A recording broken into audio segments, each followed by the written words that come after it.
দেখুন এই সোয়াবিনের বিনস, এটা সোয়াবিনের বিনস, গাজর আর বিট দিয়ে একটু মটরশুঁটি দিয়ে তরকারি করছি। তরকারিটা হয়ে গেলে এতে পেঁয়াজ আর জিরে ফোড়ন দিয়েছি, আদা বাটা আর কাঁচা লঙ্কা। এই যে কাঁচা লঙ্কাটা দেখুন, গোটা কাঁচা লঙ্কা দিয়েছিলাম, সেদ্ধ হয়ে পেস্ট হয়ে গেছে। এই ডালটাকে গলে দিয়েছি। এবার উপর থেকে একটু ধনে পাতা দিয়ে দেবো। খুব কালারফুল সবজি লাগছে।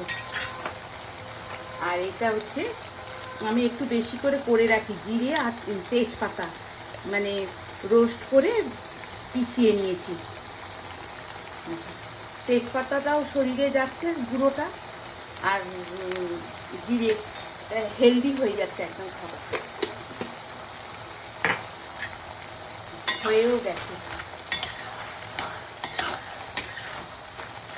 খুব সুন্দর লাগছে এটা দেখতে। এটা সবার সাথে খাওয়া যাবে।